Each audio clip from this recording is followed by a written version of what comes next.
Hello, friends. I'm back. Today is a very important day on two reasons. One is it's my birthday.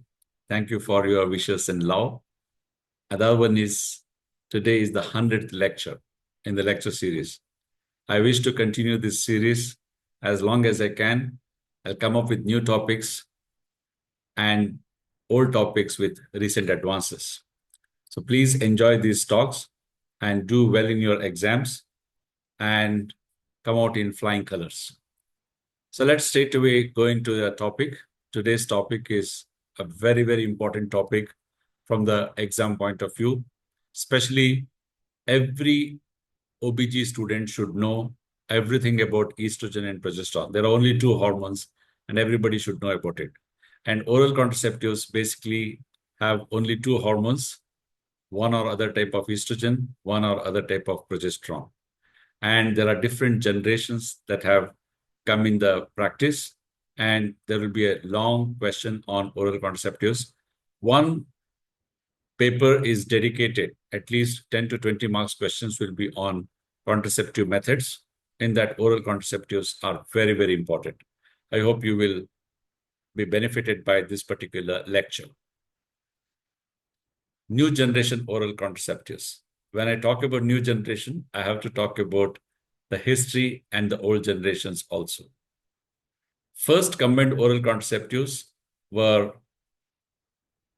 prepared by Carl and George early 1960s, rather Gregory in early 1960s. They used estrogen as mastronol and progesterone norethindronate. This was the first oral contraceptive pills. As you can see, they had very high dosage and lots of problems. But from there, now almost 80 plus years, it has seen many changes. What does WHO recommend? Contraceptive must be efficient, obviously. It should do the job. It should prevent pregnancies. It should be reversible. Once you stop the contraceptives, they should not have any problem in conceiving. Well tolerated. That means there should not be any side effects. In fact, contraceptives have gone into bad books because of its side effects. And it should be affordable. If it is very expensive, then nobody would take them. What is the standard combined oral contraceptive pill? Usually, it contains ethinyl estradiol because after lots of research, this is the standard estrogen that has been there. It's a synthetic estrogen. The only changes probably is in its dosage. Whereas there should be a sort of to compensate or balance the estrogenic effects in the form of progesterone or testosterone-derived progestin, which is also synthetic. What are the drawbacks of ethinyl estradiol? All of us know estrogen is good and bad also, depending upon its strength, also depending upon its nature. The naturally available estrogen is better than the synthetic estrogen, but synthetic estrogen is easier to prepare and also its dosage is in micrograms. So one of the greatest drawbacks of ethinyl estradiol is venous thromboembolism because it's a synthetic estrogen due to impact on hepatic synthesis of procoagulant proteins. Second, hypertension due to impact on the hepatic synthesis of synthesis of angiotensinogens. Metabolic derangements. So we all know it can cause the long-term usage of OC pills can give rise to temporary or reversible diabetes or at least glucose intolerance. Endometrial cancer, if it is given in an unopposed fashion. That's exactly why whenever we give estrogen, we have to balance it with progesterone, whether it is oral contraceptive pills or HRT or MHT. MHT is menopausal hormone therapy. And then, of course, there are general side effects like nausea, vomiting, and bloating, retention of water, and so many other problems. But the most dangerous being venous thromboembolism and hypertension and metabolic derangement. So the development of your generation Different generations have been developed mainly to reduce their metabolic and vascular risks. So these are the main two side effects I told you. So the generations are basically to reduce their metabolic and vascular risks, including potent progestins, which allowed reduction of ethinyl estradiol due to their strong anti-gonadotropic effect. So we thought progesterone will nicely compensate for all the side effects of ethinyl estradiol, but they themselves had some side effects. In fact, WHO study almost sort of discarded medroxyprogesterone acetate because there was a slight increase in the breast cancers. So when you calculate statistically, relative risk was as high as 24, but the actual increase was less than 0.08%. So whatever it is, it's not just estrogen that is having problems. Progesterone also has problems. So there has to be changes or developments in both estrogen as well as progesterone. That's how they have evolved and newer generations have come into practice. So, however, problems with older progestin was that testosterone derived progestin also had metabolic and vascular risks. That's what I just now told you. And androgenic side effects. This is the main problem. Whenever a lady took progesterone, there was some androgenic side effect, and that is not acceptable to the ladies, especially acne and other problems. Advances in oral contraceptives included lower doses of ethinyl estradiol, lower doses of progestin, newer progestins, chewable tablets, fewer hormone-free days, and longer cycles or no cycles at all. So you will soon listen to all these things as the slides advance. Generation-based ethinyl estradiol, as I told you, in ethinyl estradiol, you can only reduce the dosage from 50 microgram in the original OCPs. It came down to 30, and this stayed for a long time.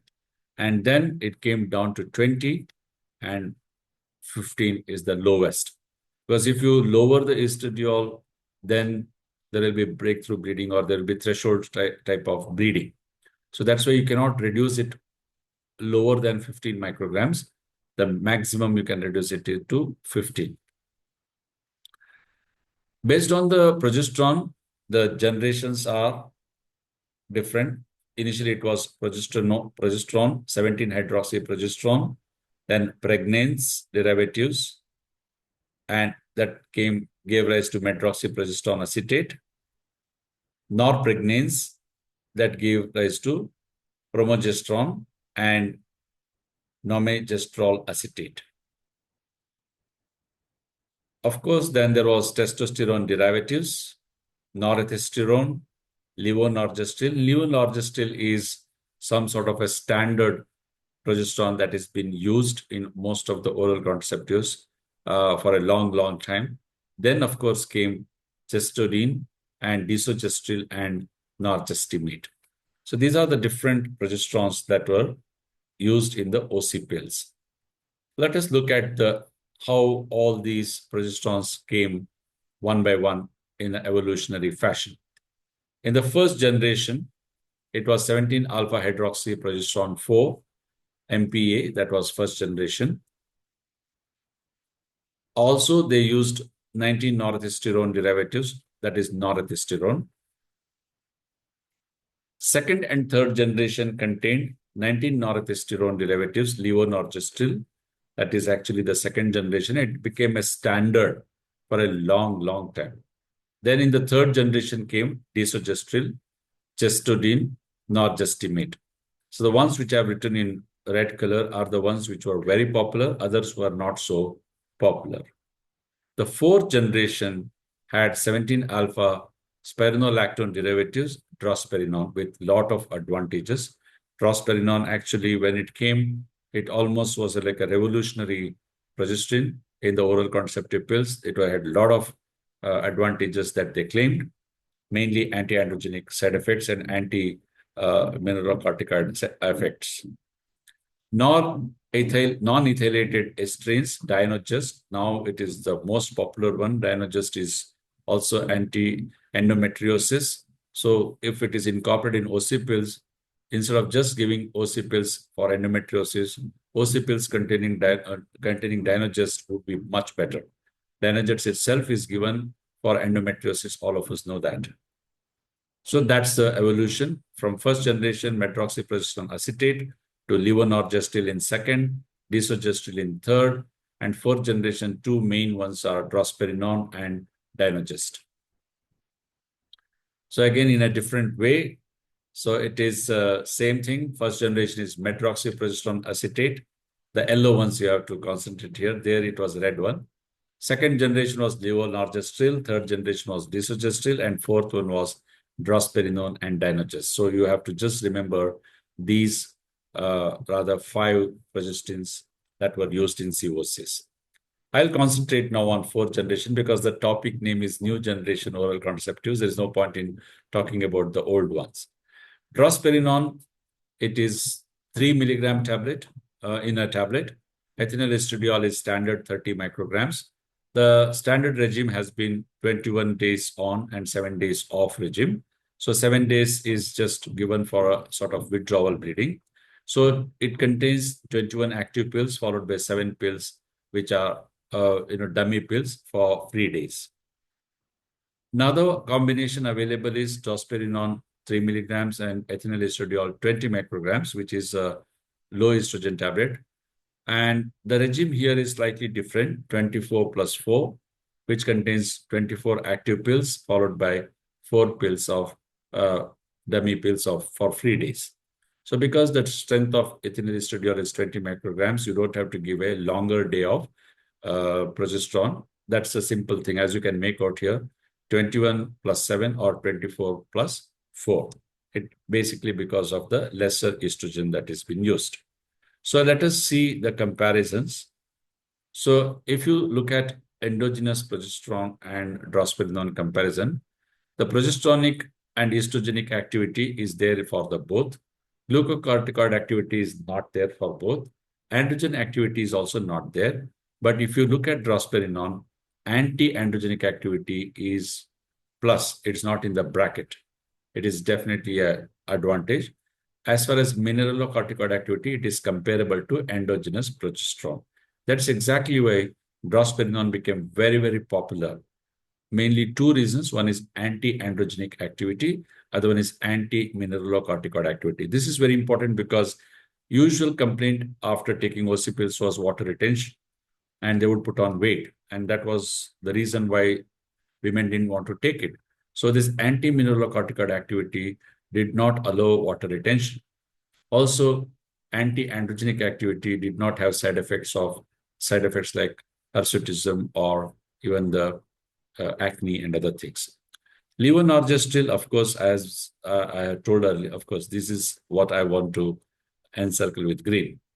Levonorgestrel has been a standard progesterone in the oral contraceptive pills for a long, long time. In fact, now we use levonorgestrel, not, of course, in the oral form, but in the LNG IUS, levonorgestrel containing intrauterine system. So levonorgestrel is the standard. It's a standard for contraceptions. So it has got androgenic activity, which is used locally now for acting against the unopposed action of the estrogen. Now, instead of now used as a oral, the contraceptive, not oral, the local contraceptive, intrauterine, it is mainly used for AUBs, right, to antagonize the unopposed action of the estrogen. So the most important activity is here, androgenic activity. Desogestrel has been the 3rd generation. Again, its main job is androgenic activity. Dynogest, of course, you know that it has got an anti-androgenic activity.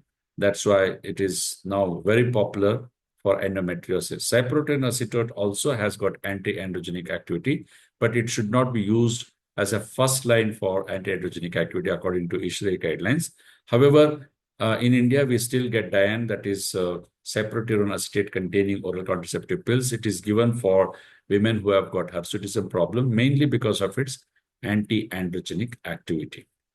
Drospirenone has progesterogenic, anti-androgenic, and anti-mineralocorticoid activity, which I have told you. Ethinyl estradiol, how does it act? It decreases follicular stimulation and ovulation by suppressing FSH and LH surge. So when you give external ethinyl estradiol, it sends a negative feedback to the pituitary. So as a result, both FSH and LH are decreased, and that's why there is no follicular development, no ovulation. It maintains endometrial lining thickness through cell proliferation, prevents risk of breakthrough bleeding in cycle. So estrogen, when it is given, of course, locally it has to act on the endometrium, so it prevents it maintains rather the endometrial lining and prevents the breakthrough bleeding. So there won't be any breakthrough bleeding. Otherwise, breakthrough bleeding in the sense it's almost like a threshold bleeding. When you give something which doesn't support the endometrium, there will be bleeding. POP without estrogen have higher risks of breakthrough bleeding episodes. Breakthrough bleeding means, breakthrough means the tablet given to the mother or to a woman. That's a breakthrough in her life. But it is actually, in other words, like a threshold bleeding. That means if a particular threshold of estrogen is not maintained, then there will be shedding of the endometrium. So bleeding occurs. Somehow it is called breakthrough bleeding. It is not because you give hormones. It is because if you give less hormones or lower dosage of hormones, or you don't give a particular hormone, that is estrogen in this particular case. I hope I'm clear in this breakthrough bleeding and threshold bleeding. Shall I repeat it? Okay, let me repeat it. It's actually threshold bleeding. Threshold bleeding means a particular threshold of estrogen has to be maintained for the maintenance of the endometrium. Otherwise, it will be shed. Now, if a pill that is given, it's a breakthrough. Breakthrough means new thing that is happening to the woman. She is taking some tablet, and that tablet doesn't have adequate amount of estradiol, ethinyl estradiol, or it doesn't have ethinyl estradiol at all in the hormone replacement therapy. So as a result of this, there will be relative deficiency of estrogen, and she will have bleeding. So that's why it's called breakthrough bleeding. Breakthrough means when she started a new tablet, the bleeding occurs.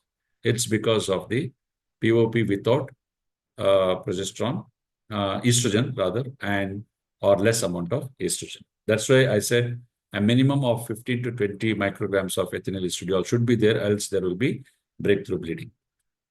Drospirenone, how does it act? It decreases the follicular stimulation and ovulation by suppressing LH surge. So estrogen is the daughter of FSH, progesterone is the daughter of LH. So estrogen gives negative feedback to the father, that is no need of FSH. Progesterone gives negative feedback to the father, there is no need of LH. So it prevents fertilization by slowing sperm transport through changes in the cervix and cervical mucus also. Progesterone thickens the mucus, and it has got additional barrier type of action in addition to hormonal action. So that's how also it is a double stoppage of the pregnancy. Affects implantation through atrophy of the endometrium. So it's a triple whammy. So it affects the implantation also by making the endometrium atrophy. Drospirenone, basically its anti-mineral effect is shown in this particular slide. Ethinyl estradiol, aldosterone levels will happen, but aldosterone receptors will be blocked by this, so there will be anti-mineralocorticoid activities. So as you can see that the drospirenone blocks the receptors, and that's why there will be anti-mineralocorticoid effect. Anti-androgenic effect, ethinyl estradiol, there will be SHBG levels increased, and when you give drospirenone, does not contract SHBG, does not counteract SHBG increase, does not prevent SHBG binding, and antagonistic at the androgen receptor.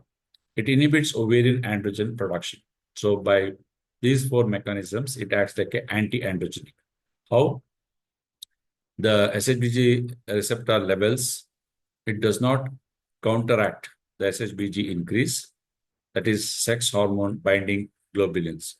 So what happens? These sex hormone binding globulins will bind those androgens. So it will act like an anti-androgen. It does not prevent SHBG binding, and it antagonistic at the androgen receptor level. So it is antagonizing the receptors also, and it inhibits ovarian androgen production. So starting from production to blocking the receptors, and not preventing the binding of the androgens and not counteracting the SHBG increase caused by the ethinyl estradiol. So four-pronged attack to act like an anti-androgen. So drospirenone 3 milligrams and ethinyl estradiol 30 micrograms, easy to remember, 330. What are the indications? Prevention of pregnancy, of course, it's basic job or core job, I would say. For regularization of menstrual cycles, of course, when you give OC pills at a regular interval, 21/7, it will definitely regularize the cycles. It will also decrease the dysmenorrhea. For treatment of premenstrual syndrome, like progesterone is always given for the treatment of premenstrual syndrome, and drospirenone is a better progesterone in that. For women in whom low-dose contraceptive pills fail to deliver desired result. So if you go below 30, sometimes there will be a problem. So for such women, this is better. Who deserves 20 microgram? Prevention of pregnancy, of course, will be done by whether you give 20 or 30. But basically, it's for the treatment of moderate acne in women at least 14 years of age. So 14 years of age, you don't want to give a lot of estrogen. At the same time, you want to give an anti-androgen in the form of drospirenone. So it will do the job wonderfully. It's mainly for the younger girls. For treatment of symptoms of premenstrual dysphoric disorders. Here again, what you need is mainly progesterone, not so much of estrogen. So 20 microgram tablet will do. Let's look at the comparative table. Drospirenone plus ethinyl estradiol, levonorgestrel plus ethinyl estradiol, desogestrel plus ethinyl estradiol. So this is fourth generation, this is the second generation, and this is the third generation, right? So effect on body weight, drospirenone decreases. Why? It will not retain water because it's an anti-mineralocorticoid. Whereas other two will increase the body weight because of retention of water. Effect on blood pressure, it decreases again because the volume is decreased. So whereas in other two, it is increasing. Effect on LDL, that is bad cholesterol, it is decreasing effect because of drospirenone. Unchanged in levonorgestrel, that's why it is still preferred. And desogestrel, it increases actually. Effect on HDL, that is good cholesterol, significantly increases the good cholesterol, whereas it decreases the good cholesterol, the levonorgestrel, it increases the cholesterol in desogestrel. And effect on premenstrual symptoms significantly improves because of no retention of water, and slightly improves levonorgestrel, slightly improves by desogestrel. Other parameters like thrombotic stroke 1.6, 1.7, 2.2. Myocardial infarction, again 1.7, 2, and 2.1. Drospirenone with 20 micrograms of ethinyl estradiol. Thrombotic stroke is 0.88. As you decrease the ethinyl estradiol, the stroke also comes down, as you can see that clearly there. And myocardial infarction is almost zero. So this is the comparative statement. Drospirenone metabolic neutrality. It ensures favorable effect on metabolic parameters, unlike desogestrel and levonorgestrel, which will have definitely effect on the glucose metabolism. As I told you, glucose insulin metabolism is not does not deteriorate the insulin sensitivity. Liver enzymes does not alter the liver enzymes, and lipid metabolism, it increases actually HDL, decreases LDL, which is bad cholesterol, and improves the HDL-LDL ratio, obviously. The long-term OC pill of choice for women with different metabolic profile and cardiovascular risk is drospirenone containing. What are the benefits of continuous regime of drospirenone and EE? You don't have to give 21/7 or 24/4. It can be given continuously for 84 days with just a 7 days gap for withdrawal. Significantly reduces dysmenorrhea because obviously you don't have periods, that there is no dysmenorrhea. You give continuously for 84 days, which is like almost 4 months. In a month, usually it is 21 days. 21 into 4 is 84. Heavy bleeding will not be there because you are giving so much of drospirenone over a period of time. Abdominal bloating is not there, which is mainly because of the androgenic effects, but drospirenone doesn't have much of that. And breast tenderness will not be there. Medroxyprogesterone acetate is bad for the breast, whereas drospirenone is better. Irritability will come down, and depressive mood also is not there. There's another regime called 126 days regime. So here again, you can give continuously use 30 micrograms of ethinyl estradiol with 3 milligrams of drospirenone over 126 days. It is safe, efficacious, well accepted by users, and resulted in considerable reduction in bleeding. So usually it is given for those ladies who have got AUBs or who have got hyperplasia of the endometrium. 168 days regime also has been tried. So it has no negative effects on metabolic, lipid, or carbohydrate or coagulation parameters. All alterations being similar to those found in the cyclical use of COCs. Now let us look at non-contraceptive benefits of drospirenone plus ethinyl estradiol. Beneficial effects, what we say, on bleeding pattern. Obviously, 21/7 it should be, not 27. A regularization of cycles, significant reduction in intermenstrual bleeding, dysmenorrhea and amenorrhea, and frequency of heavy bleeding. 21/7, not 27/7. Only 0.7% discontinuation rate due to irregular bleeding. And on ovarian reserve, no negative impact due to its potent anti-androgenic property. It does not have any negative impact on the functional ovarian reserve. Let me change it here itself to 21.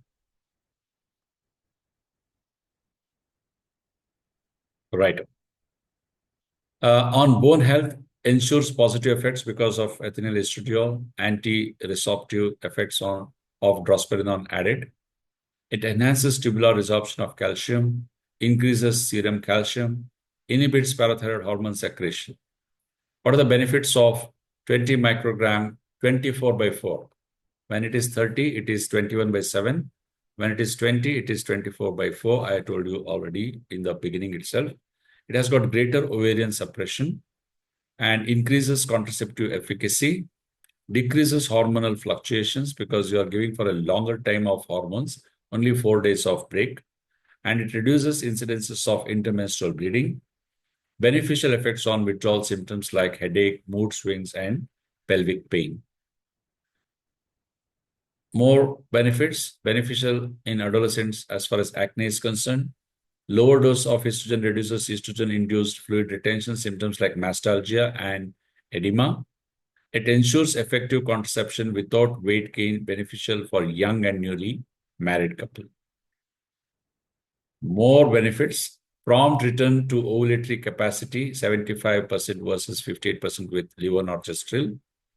When the older OC pills were taken for a long time, there was a secondary amenorrhea even after stopping. But this one, the prompt return is very, very good with 20 mcg ethinyl estradiol. Post-endometriotic surgery, of course, because it is lesser estrogen and more of progesterone, lower pain recurrence rate and acceptable lesions and recurrence rate, no deep infiltrating endometriosis recurrence. OC pre-treatment in CC-resistant cases. Suppression of HPO axis with OC for 42 days followed by CC improves ovulation and pregnancy rates compared to repeated cycles of CC alone. But nowadays, we don't have to do this. We can give GnRH agonist or straight away we can go for antagonists. OC pre-treatment improves ovarian response to CC due to significant decrease in early follicular ovarian androgen, decrease in LH levels, decrease in 17-beta estradiol levels. But as I said, nowadays we can achieve this by giving directly GnRH antagonists. So to summarize the usage of 30 and 20 micrograms, 30 micrograms is used in oral contraception, obese PCOS, cycle control, and down regulation also, whereas 20 mcg is given for PMS, PMDD, non-obese PCOS, acne, endometriosis, and dysmenorrhea. Now I come to the fourth generation, the second one, that is 30 mcg EE and Dynogest 2 milligrams. Dynogest is a very, very popular drug for endometriosis. So why don't we incorporate it in the OC pills was the thought, because earlier OC pills alone was given for endometriosis, cycle control, decrease in the bleeding, and even some sort of suppression. But Dynogest, having a potent suppressor of endometriosis, better used in oral contraceptive pills. 21 days regime is popular. It is recommended in younger patients with endometriosis as it has Dynogest 2 milligrams. And the future for oral contraceptive pills is for women with a high vascular risk may contain non-testosterone derivatives, derived progestins, and 17-beta estradiol instead of the ethinyl estradiol. Ethinyl estradiol has got the highest vascular risk because it's a synthetic estrogen. So they would like to try 17-beta estradiol. Estradiol valerate, of course, is the most natural estrogen that is used for HRT or MHT. Non-testosterone is always better as a progestin. Thank you so much. I hope you enjoyed this talk. It's a very important talk. It will be a sure shot theory question in the PG exams. All the best once again.